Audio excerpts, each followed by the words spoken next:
Wakil Presiden Gibran Rakabuming Raka dicolek netizen dan dikaitkan dengan pembakaran rumah Bupati Puncak Elvis Tabuni di distrik Omukia. Warganet mengkaitkan peristiwa pembakaran itu dengan wacana penugasan khusus Wapres Gibran untuk percepatan pembangunan Papua. Gibran ditandai dalam sejumlah video detik-detik pembakaran rumah Bupati Puncak. Ia pun ramai disinggung dalam komentar, seolah menagih kehadiran sang wapres di tengah konflik di Papua. Ada juga yang berkomentar mendesak Gibran untuk segera turun tangan. Diketahui KKB yang kini disebut TPNPB OPM melancarkan aksi brutal di distrik Omukia, Kabupaten Puncak pada Minggu 6 Juli 2025.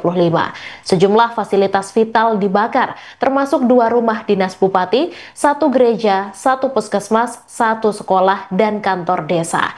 KKB Papua mengklaim aksi mereka membakar rumah Bupati Elvis Tabuni karena fasilitas itu digunakan sebagai pos militer. Namun tudingan itu dibantah keras oleh aparat.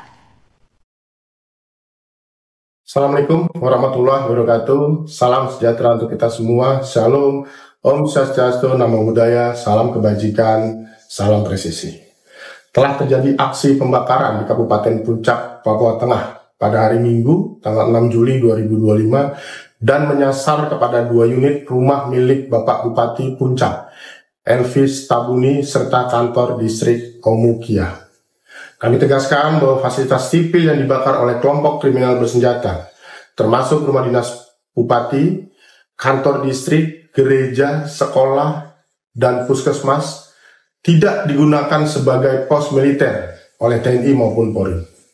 Tuduhan tersebut adalah bentuk propaganda sistematis yang bertujuan menciptakan ketidakpercayaan publik dan memecah belah persatuan masyarakat.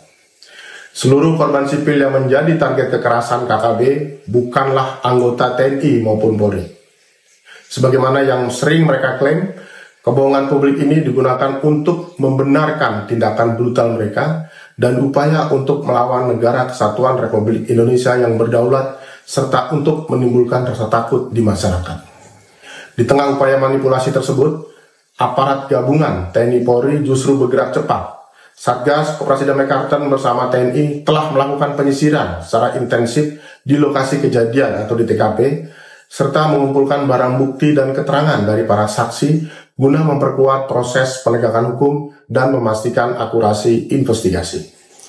Kami melihat pola lama yang kembali digunakan oleh kelompok kriminal bersenjata, membangun narasi seolah-olah pemerintah melakukan militerisasi. Padahal justru mereka sendiri yang menebar ancaman terhadap warga sipil. Strategi ini ditujukan untuk meraih simpati internasional dan mempengaruhi opini masyarakat lokal. Satgas Operasi Damai Kartens akan terus menjalankan tugas secara profesional, menjunjung tinggi hak asasi manusia, dan menjaga stabilitas keamanan di Papua. Kami mengajak masyarakat untuk tidak terpancing provokasi, waspada terhadap hoaks, dan tetap bersatu demi kedamaian dan kemajuan Papua bersama. Kami mengimbau kepada masyarakat untuk tetap tenang, namun waspada, serta melaporkan apabila memiliki informasi yang diperlukan terkait peristiwa tersebut. Demikian yang dapat kami sampaikan. Terima kasih.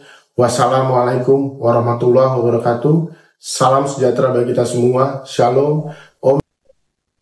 KKB Papua meragukan kemampuan Wakil Presiden Gibran Rakabuming Raka menyelesaikan masalah di Papua. Pernyataan ini disampaikan merespons penugasan khusus Presiden Prabowo pada Gibran untuk memimpin percepatan pembangunan di Papua.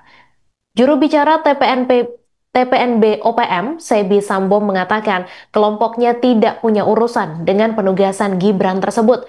Namun Sebi ragu putra sulung Jokowi bisa menyelesaikan masalah Papua. Menurutnya, untuk menyelesaikan masalah di Papua, Prabowo semestinya membentuk tim di bawah kabinet untuk berunding dengan kelompok-kelompok di Papua, bukan dengan menugaskan Gibran di sana. Sementara itu, Gibran juga telah merespons penugasan khusus dari Presiden Prabowo terhadapnya untuk memimpin percepatan pembangunan di Papua. Menurut Gibran, penugasan tersebut sebenarnya bukan hal baru. Gibran juga mengaku siap ditugaskan dimanapun dan kapanpun, termasuk dalam penugasan khusus dari Presiden untuk percepatan pembangunan di Papua. Lain Mas, dengan penugasan khusus di Papua, seperti apa? Oh, itu sebenarnya bukan hal baru ya, itu sudah dari zaman Pak Wapres Ma'ruf Amin dari tahun 2021 mungkin ya, sudah lama. Ya kami sebagai pembantu presiden siap ditugaskan dimanapun, kapanpun, dan saat ini kita perintah itu kita siap. Ada update informasi kapan akan ke Papua, Mas? Rencananya Pak dalam waktu dekat atau seperti apa? Misalnya kepresnya belum keluar pun saya juga siap kapan, karena apapun itu tim dari Chef Wapres juga sudah sering saya tugaskan untuk misalnya ke Sorong, ke Merauke untuk mengirim alat-alat sekolah, mengirim laptop, mengecek kesiapan NPK. Jadi nanti tinggal atur waktu aja ya. Dan sekali lagi saya sebagai pembantu presiden siap ditugaskan kemanapun, kapanpun. Dan ini kan melanjutkan kerja keras dari Pak Wapres Ma'ruf Amin untuk masalah Papua. Kalau untuk teknisnya Mas, ntar nanti bolak-balik apa berkantor di sana mungkin Mas? Di Papua, maksudnya untuk teknisnya nanti ketika saya bisa berkantor di mana saja, bisa di Jakarta, di Kebun Sirih, bisa di IKN kalau Desember nanti sudah jadi, bisa di Papua, bisa juga di Klaten, di Jawa Tengah. Ini kita dimanapun kita jadikan kantor, karena bagi saya sekali lagi sebagai pembantu presiden harus sering ke daerah, harus sering berdialog dengan pelaku-pelaku usaha seperti tadi, menerima masukan, menerima kritikan, evaluasi, apapun itu. Jadi bisa berkantor di mana saja, bisa bertemu dengan warga, itu yang paling penting. Mas mau nanya selanjutnya. Download Tribun X sekarang, menghadirkan lokal menjadi Indonesia.